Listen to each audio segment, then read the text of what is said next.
said that I could give you the chance to expunge the guilt beneath which you so clearly lay.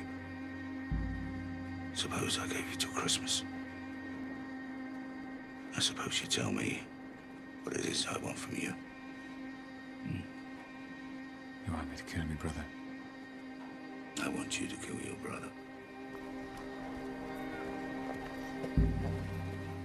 Hi everyone, I'm Zach, and today's Hidden Gem is 2005's Australian anti-western, The Proposition. Nick Cave wrote and scored the film with equal prowess and consistency, and it was directed by John Hillcoat, whose faithful adaptation of Cormac McCarthy's The Road is also seriously underrated. I forgot about this, but he also did that little short film for the first Red Dead, and The Proposition's visual style was a clear influence on parts of that game. So, which of your family members would you kill if you had to pick one?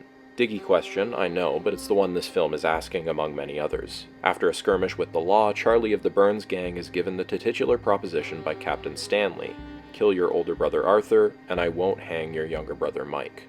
Charlie and Mike are estranged from Arthur, the former leader of the gang. Captain Stanley spends most of the film trying to appease an unruly mob as well as his wife. They all desperately seek retribution for Arthur's massacre of an entire family. It becomes increasingly clear they don't care who hangs, but someone has to. Mike, however, is sheepish, frightful, and innocent of involvement. The choice between the two brothers is obvious for Charlie, but that doesn't make the job any easier, and the film expertly introduces complexities that paralyze him with doubt. If there's one thing this film is exceptionally good at in its cinematography, characters, music, and writing, it's finding strange beauty in ugliness, especially when we see so much through Charlie's flawed eyes. It feels out what can be a very thin line depending on a person's perspective, luck, and circumstances, the line between victimhood and villainy.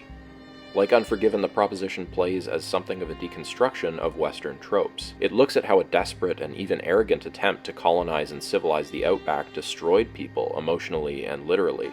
There are some really inspired images of Mrs. Stanley trying to erect this civilized English lifestyle against this weathered, hellish backdrop that really stay with me. Cinematographer Benoit Delhomme consistently gives us arresting landscapes and silhouettes that'd make Deakins proud. Frontier justice, loneliness, the lasting effects of trauma on a marriage, all of this is explored. There's tons of thematic weight in every sub-story, and every theme or thread is paid off with intelligence and purpose. Also, it has my favorite John Hurt performance ever, may he rest in peace. And yeah, I know that's a tall order, but like, this scene. He infers, Mr. Murphy, that we share a common ancestry with monkeys.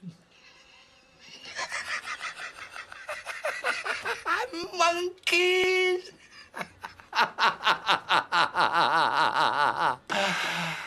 The rest of the cast is phenomenal too. Cave's period dialogue is coarse and authentic, with pithy monologues and sharp banter throughout. Hearing such a great pack of actors work with a script like this is always effortlessly captivating. The pacing, score, and cinematography often lull you into moments where the characters are just silently reflecting, mourning, or traveling. And unlike in other films that have gone for a similar thing recently, these moments really work. The mood is very meditative and introspective. The Proposition is intense, and it takes a lot of unexpected and shocking turns, so be mindful of your tolerance for violence and language. The film is a taut hour and 40 minutes if you can stomach it. The combo pack I've got has some great featurettes and commentaries on it, and you can pick it up for about 15 to 20 bucks. That's about what you'll be paying for the DVD at this point as well. If you dug Unforgiven, The Revenant, The Assassination of Jesse James, or Once Upon a Time in the West, I can't recommend this enough. I don't want to give too much away, but I did want to allot some time at the end of this video for the music and visuals to speak for themselves. Take care, everyone.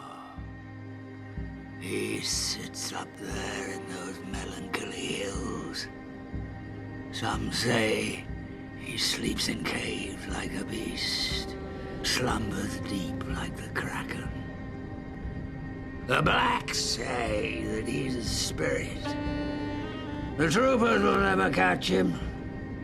Common force is meaningless, Mr. Murphy, as he squats up there on his